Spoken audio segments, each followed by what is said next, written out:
We have farmers. I love farmers. I want 80%, 85% of the farmers, and I love them, and I'm never going to do anything to hurt them. I never thought I was going to lose this much money, this fast. You might be living in a big city thousands of miles away from cornfields, cattle farms, or food processing plants. But one day you walk into your usual grocery store and something feels off. The meat section is empty. A carton of eggs now costs twice as much. And those familiar bags of rice vanished like they never existed. You think it's just temporary? Think again. This is the domino effect of a silent collapse happening across 5 states that once formed the backbone of American agriculture. Farms going bankrupt, harvesters sitting still, truckers with nothing to haul, and every time a shelf isn't restocked, it's another warning bell even America may no longer be able to feed itself. And the story behind that gets a lot scarier from here. Iowa. The heart of American agriculture, once known for its endless cornfields, golden soybeans, and pork processing plants running 7 days a week, is now facing a crisis that's not only bankrupting farmers, but shaking the economic core of the nation. Multi-generational farms are shutting down. Irrigation systems lie idle. Machinery sits abandoned in the middle of fields. Trucks that used to haul soybeans, pork, and feed are now just doing short in-state runs with half loads because there are no more international contracts. The eerie silence coming from the corn silos around Des Moines is a warning sign. When Iowa loses its edge, the entire U.S. supply chain from farmland to big city is at risk of falling apart. This crisis is coming from all directions. Input costs, seeds, fertilizer, fuel bank interest have surged, leaving farmers unable to break even without exports to offset the burden. Meanwhile, international orders have shifted to more stable partners, leaving a glut of corn and pork with nowhere to go. With corn and soybean prices at their lowest in years, farms are defaulting on loans. Chapter 12. Bankruptcies have spiked a sign that Iowa's agricultural backbone is cracking in real time. Meat plant workers who once had steady jobs now only get 2 or 3 shifts a week. Harvester repair technicians, once considered a high-paying trade, can now barely afford minimum insurance. Truckers who used to haul international containers are now carrying mulch or bricks around town for far less pay income, slashed by as much as 40%. One woman working in pork processing said she's cutting her hours just to keep her family's insurance intact, while her kids had to drop tutoring to save money. And the ripple effects go even deeper. Rural schools are losing students, slashing budgets, and putting teacher hiring on hold. Clinics that once relied on workers' health plans are scaling back inpatient care. Many families simply can't afford to take their sick children to the doctor. Small-town ag supply stores, gas stations, and hardware shops are closing because their customers have either lost their jobs or left town looking for work. Iowa's crisis isn't just a Midwest issue, it's a national one. Families in cities like Chicago, Los Angeles, and New York are already feeling the effects every time they shop. Milk's more expensive eggs or scarce soybean cartons labeled. Made in USA are gone, replaced by foreign imports at higher prices. The scariest part. It's all happening quietly. No sirens, no headlines.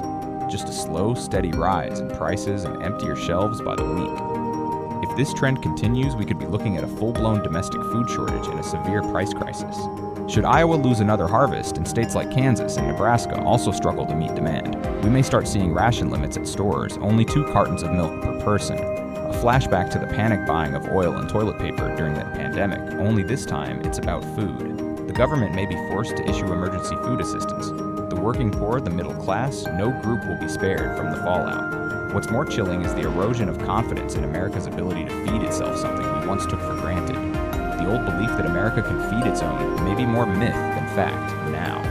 If Iowa, our top exporter of pork and corn, is collapsing, what kind of shock will hit higher tech sectors like electronics or green energy when those export contracts start moving to Canada or the EU? The anxiety is real. If today it's eggs and pork, what's next is no longer a theoretical question. It's tangible. Monthly grocery bills are climbing. Families are cutting meals. Kids are dropping after-school programs. Health plans are being downgraded. And it's all happening right now. If we don't act quickly with support for farms tax adjustments and a renewed push for meat exports, the damage won't just hit household budgets. It could take down our entire food security system, affecting tens of millions across America. And as Iowa, the beating heart of meat and corn, buckles under pressure just to the east, another state once known for its soy and upland rice is now struggling to hold on. Illinois. Illinois, once hailed as the breadbasket of America, is now quietly experiencing a seismic shift. few thought possible, thousands of soybean and corn farms are shutting down, grain silos are full but unable to move product, and the logistics network from inland ports to the Mississippi River is grinding to a halt. A state that once supplied raw materials to the entire country and exported to Europe now feels like a shadow of its former self. International contracts for wheat and soy have been handed to foreign competitors, leaving Illinois farmers scrambling to cover bank loans and keep their homes. The once familiar image of container trucks loaded with grain rolling down the highway is gone, replaced by half-filled local deliveries selling at 30-40% less than last year. Beneath the worn-out asphalt that once buzzed with traffic lies a growing anxiety. If Iowa is already wobbling, then Illinois, with one of the largest farming populations in the Midwest, is staring down the collapse of its agricultural backbone. Rural banks are being forced to raise interest rates on farm loans no longer backed by last year's export revenue. When farms can't keep up with payments, bankruptcy filings quickly follow, triggering a chain reaction in the national ag credit market. Experts warn if the U.S. continues losing soybean contracts in the EU, where we once led the market, then the supply issue won't just be a local problem. It will signal a broader erosion of America's farmland system. Nowhere is this collapse more visible than at the container docks along the Illinois and Mississippi rivers. Warehouses sit full, eerily silent. Longshoremen are being sent home early with barely enough hours to get by. Regional freight companies are slashing fleets and laying off drivers not because they're bankrupt, but because there's simply no cargo left to haul. International orders have dried up. Local demand isn't enough. No global shipments. No operating budget for truck maintenance. Everyone in the logistics chain is asking the same question. If Illinois, the anchor of the Midwest, goes down, who's left to hold the line? On the farms, this isn't just a spreadsheet problem. It's deeply personal. Thousands of farmers are cutting hours, abandoning expansion plans, and pulling their kids out of tutoring. Land purchases are on hold. Health insurance for entire families is being dropped. It's a cruel irony when domestic price supports are weak and exports are gone. Illinois finds itself in a dead zone too uncompetitive to win, but too unsupported to survive. Imagine walking into a grocery store in Chicago and noticing your usual soy-based cereal now tastes different or costs more. American corn is no longer the go-to ingredient in snacks or livestock feed. Transport, storage, and insurance costs, once stabilized by local production, have jumped 15%, and that burden gets passed straight to you. This isn't theory. Every American family now pays more at the checkout line simply because Illinois soy can no longer hold the market. Illinois' decline also carries a strategic warning when this state loses leadership in wheat corn-fed poultry and processed meat exports. Global buyers will turn to Canada or Brazil for reliability. And when that happens, it's not just Illinois that loses jobs. The entire regional ecosystem takes a hit. Ports, packaging manufacturers, refrigeration companies, maintenance crews, each one loses its footing. Domestic food processors are forced to seek pricier imported inputs or shift to other states, which drives prices even higher. Warehouse workers in Chicago lose shifts. Marketing teams of bakery and snack brands see layoffs. And none of them worked a day on a farm. Meanwhile, both state and federal leaders appear to be sitting on the sidelines. Beyond minor tax tweaks and energy import policies, there's been no strong signal that Illinois will receive the kind of support it needs to revive soybean or corn production. Everyone's talking about growing high-tech industries, but let's be honest, you can't feed a family on semiconductors. As a result, many farmers are giving up selling land or converting farms into Airbnb-style getaways. That's not economic growth. That's a quiet retreat from a system once meant to feed the nation. Without a jolt from international trade or a serious rescue plan, Illinois could soon become a cautionary tale in American history, a fallen ag giant where the core of national food production simply couldn't hold. And when Illinois falters, the ripple effects go far beyond the grocery aisle. It shakes consumer confidence. It weakens supply chain resilience. And it frays the social fabric of communities held together by fragile connections now breaking one by one. And as Illinois fades, losing the roar of grain-hauling trucks and the rhythm of harvest cycles, somewhere just around the corner, another state may already be crossing the same dangerous threshold. Nebraska. Just when you thought the agricultural crisis was something limited to Iowa or Illinois, Nebraska, once proudly called America's granary, has quietly collapsed without most people even noticing. And the scariest part isn't the kernels of corn lying scattered and dying across the fields, but the grain silos packed to the brim with nowhere to go. The towering storage bins now filled only with cold, stagnant air, and family farms left abandoned while broken machinery sits idle because there's simply no revenue to pay for repairs.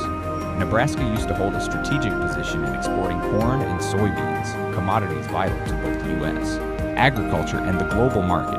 But now international contracts are heading elsewhere to safer, more predictable places like Canada or Brazil. Without exports, farms can't pay back bank loans. They stop paying income taxes.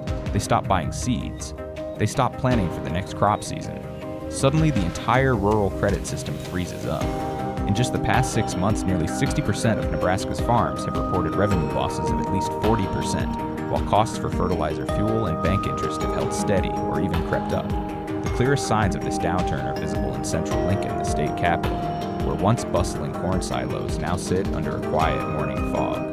Farm credit banks are doing all they can to issue emergency loans, but that's just a temporary fix. Without reinvestment, yields will fall next season. That means a loss of market credibility, and with it, a long, painful spiral of decline. The export drought isn't just choking the farms, it's dragging down every sector that supports them. Machinery repair shops, parts distributors, and local shipping companies are all suffering massive losses. Truckers who used to haul container loads of corn to ports now pay out of pocket just to keep their rigs parked. Some garages have shut down altogether. Owners can't pay the electric bills, and with no revenue, they can't stay open. Silence hangs heavy over the community. No rumble of bulldozers, no chatter from workers, just the quiet panic of rural life, forced into survival mode. In major cities, the impact shows up on grocery receipts. That morning cereal to cornmeal at lunch, the soy-based milk substitute, they all cost more now. People are finally realizing those extra dollars each week, once brushed off as no big deal, are now pushing middle-class families past the edge. It's not just about losing a few overtime hours anymore. People are cutting entire meals, switching to lower-cost ingredients, cooking less often because prices are climbing too fast. Nebraska was also a major player in turning corn into ethanol, helping America reduce oil imports and stay energy independent. But with ag production shrinking, ethanol plants have been forced to scale back. They're hiring fewer workers. Storage tanks are sitting unused. Longtime employees are looking for other jobs if there are even any left in town. But with unemployment rising everywhere, Nebraska's labor force is on unstable ground. Local gas stations can't access enough domestic ethanol to keep prices down. Consumers are being pushed toward pricier imported fuels or standard gas that's anything but affordable. But the real crisis is deeper. It's a growing distrust in the very system meant to protect American agriculture. Tax relief, bank subsidies, and federal safety nets feel meaningless in a time of true collapse. Farmers no longer believe help will arrive in time. What they see is their equipment depreciating, land values dropping, and living costs rising every single day. Families are cutting back. Agricultural students are dropping out because their parents can't afford tuition anymore. Nebraska, once glowing with Made in America, pride now stands silent. Meanwhile, grocery shelves across the country are gradually being filled with imported grains and food laced with preservatives. Cheaper, yes, but not by choice. It's the consequence of collapse. When Nebraska's supply chain falls apart, consumers everywhere pay the price. Higher costs, fewer choices, even while still living in the United States. If this continues into another crop cycle, the fallout won't stop at agriculture. If domestic food production can't keep up, the federal government will be forced to intervene with rationing price supports or mass imports. That means you might start seeing price tags with government limits again. Limit 2 per customer, just like the oil and toilet paper shelves during the pandemic, except this time it's corn. Becta, a cornfield worker in Fremont, puts it bluntly. We don't lack the will, we lack the outlet. I don't know if I can hold on another season. Her words echo across Nebraska, a place once known as the kitchen of the world, now scarred by policy failure, a shifting market, and broken trust. And as Nebraska, once a powerhouse of corn and exports, still struggles to recover just southeast of here, another state, this time a giant in poultry and egg production, is bracing for the next shockwave. Georgia is next. Georgia. Never before has the phrase agricultural crisis felt so real in Georgia, a state once hailed as the beating heart of America's poultry and egg production. But today, instead of the familiar clucking of hens, there's a heavy silence. Millions of chickens have been culled as avian flu makes a devastating return. Farms that once produced millions of eggs daily are now struggling to recover even a few thousand. This isn't just a small outbreak, it's a tidal wave threatening the nation's essential food supply chain. At first, farmers did everything they could, sanitizing, isolating, implementing biosecurity measures. But as the flu spread from one farm to the next, even major poultry cooperatives had to declare a state of emergency. Contracts to supply eggs to major retailers like Walmart, Kroger, and Publix fell through. supermarkets were forced to cut weekly egg shipments, and prices surged by as much as 30 to 40%. A dozen eggs that used to cost 2,50, 3 Points now hover around 4,50 to 5 Wortgatzons. Just like that, household budgets from the cities to the suburbs took a sharp hit, but that's just the surface. The ripple effect of avian flu has reached far beyond farmers. The entire supply chain transporting chicks, delivering feed, maintaining cold storage has been knocked off balance. Trucks now have to travel farther to find alternative suppliers, while poultry processing plants are running at just 50% capacity. Refrigerated storage, once used for livestock, has been converted to emergency food stockpiles. Delivery drivers have lost income. Cold storage workers have lost night shifts. And without steady pay, many no longer qualify for full health insurance. Behind these numbers are real lives, generations of farmers who staked their hopes and futures on raising chickens. Some have had to cull entire flocks with no emergency compensation because flu outbreaks don't qualify under standard disaster relief. These farmers are absorbing six-figure losses alone. That's why in towns from Raleigh to Atlanta, faith in the poultry industry is faltering. Feed prices, corn, soy, maize have risen in parallel, driven by supply pressure. There's no charity in this market, just raw economics. When production dips, costs rise. The consumer foots the bill. Families now weigh every decision. Organic eggs or cheaper substitutes. A crispy chicken lunch or a basic veggie sandwich. For many, it's not just a choice, it's a survival calculation. And it's not just farmers feeling the squeeze. Across Georgia, poultry plant workers are facing unpaid leave. Delivery drivers are seeing their hours cut. Hundreds of veterinary technicians once crucial to flock health have been laid off simply because there are no flocks left to serve. Georgia, once proud to be the chicken state, now listens to the silence on the other end of the phone. No new orders, no good news, just bills stacking up. Many families are scrambling to make ends meet. Some are switching from eggs to imported powdered milk. Others are revising budgets, removing eggs from the breakfast table altogether. Every change reflects the same pressure: rising costs, falling income. It's especially brutal for lower and middle income families where every dollar must be stretched thin. Meanwhile, the government is slow to act. Relief packages are delayed. Genetic support programs are underfunded. Federal assistance hasn't rolled out. Without swift intervention, many farms simply won't be able to restock. And when that happens, domestic egg supply shrinks even more. What once looked like financial loss now becomes daily reality. Empty supermarket shelves, kids without eggs at lunch, schools swapping hot meals for vegetarian options. Some experts call the avian flu outbreak the hardest blow to Georgia's agriculture since Hurricane Katrina. And when eggs, one of the most basic food staples, become scarce, it's not just a partial collapse, it's a warning shot across the entire supply chain. If today's poultry and egg industry is this vulnerable, how long until pork, seafood, or beef processing follows? This isn't just a Georgia story, it's a national mirror. If we can't protect the domestic supply of essential foods, then food security in America becomes a fragile balancing act. When Georgia, a state considered the poultry capital of the U.S., starts losing its productivity, we don't just lose eggs. We lose faith in our ability to feed ourselves. Families in Atlanta, Savannah, and Columbus are now counting eggs week by week just to avoid busting the grocery budget. And when Americans begin to see this not as a political or economic debate, but as a direct breakdown of their food security system, anxiety will rise. Social trust may start to fray, especially as more households are pushed into survival mode. While all eyes are now on Georgia taking hit after hit, just like Nebraska, there's another state in the heartland quietly unraveling under the weight of a different kind of agricultural collapse. Let's turn our focus to the wheat and corn processing region at the center of the country, Kansas. Once hailed as America's golden valley of wheat and grain, Kansas is now watching the slow but certain collapse of its foundational agriculture. If you thought falling soybean prices or a shortage of truckers were problems happening elsewhere, think again here. The entire export and support system is buckling under pressure that runs deeper than most realize. Fields of golden wheat no longer stretch endlessly toward the horizon. The once packed grain silos now sit half empty. Storage facilities meant for next season's harvest are already looking bleak. A country that once placed its faith in Kansas's food production now faces a sobering reality. There are no buyers for its wheat and corn exports. Traditional trade deals with the Middle East and Asia have stalled or been redirected. Where it once took just 1 gigaton of soy to meet export quotas, Kansas can now barely ship half that, and sometimes must source the rest from Latin America. This demand shock sends prices spiraling. Farmers are stuck choosing between selling at a loss to pay their debts or stockpiling grain and risking spoilage. And the trouble doesn't end at the border. Federal subsidy policies aren't strong enough to support small farmers, nor do they encourage crop diversification in response to global shifts. Add to that rising credit costs, Kansas now leads in the number of farms carrying continuous debt. Agricultural loan balances are up over 25% from last year.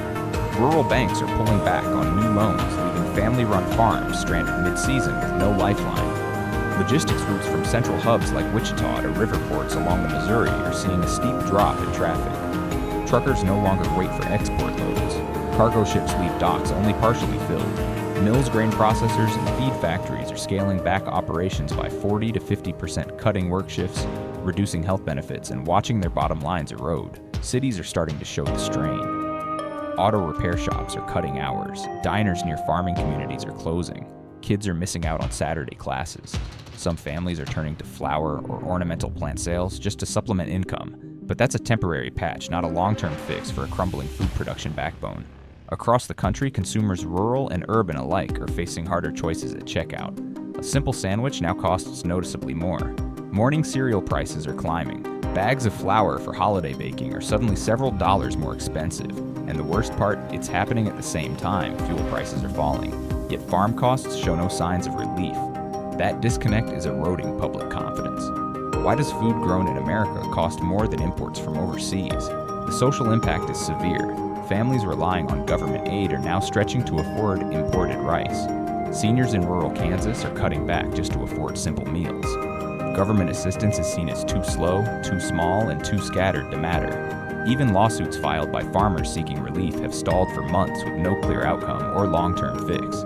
Many no longer believe the government has a real plan to save domestic agriculture. So what happens if Kansas can't reverse its collapse? This isn't just about slightly pricier loaves of bread. This is about losing the ability to feed ourselves. It's a direct hit to food independence, a blow that lands hardest on the poor and the working middle class who can't afford to pivot to pricey imported goods. This is a threat to national security, plain and simple. If food sovereignty fails, America loses one of its most important pillars of resilience. Communities are cracking, too. Service industries built around farming, repair shops, supply stores are shrinking. Families can't afford college tuition prescriptions or youth programs. In the big picture, Kansas has become the canary in the coal mine. If traditional agriculture is allowed to freeze, then the entire Made in USA ecosystem could spiral, not because of climate change, but because of broken trade policy and a lack of vision. This can't be fixed with more short-term subsidies. What Kansas needs, what the country needs, is a full pivot, restructure crop strategies, expand export markets, ensure long-term credit access, and most importantly, rebuild trust between farmers, government, and consumers. When 5 of America's core agricultural states, from Iowa to Kansas, begin to fall one by one, this is no longer just a crisis for farmers. It's a warning sign that the system feeding the entire nation is starting to crack. No farms means no supply chain. No supply chain means empty shelves. And in the end, it's everyday American families who pay the price. We used to believe that America was a food superpower, untouchable. But today, a loaf of bread, a carton of eggs, or a bag of flour is becoming a luxury for many. So if this crisis continues, what's next? Will we lose the ability to feed ourselves on our own soil? This video does not promote division or advocate for secession. Everything presented here is for the purpose of exploration analysis and sparking thoughtful discussion based on real events, social sentiment, and current trends. We stand by the U.S. Constitution and respect all federal laws and institutions. If you found this video helpful, don't forget to like, subscribe, and turn on the notification bell so you won't miss the next story where we shine a light on what mainstream media often leaves out. Our analysis is based on current data and an independent perspective. It is not meant to predict the future with certainty or spread confusion. Our hope is that this information helps communities reflect and take meaningful action before it's too late.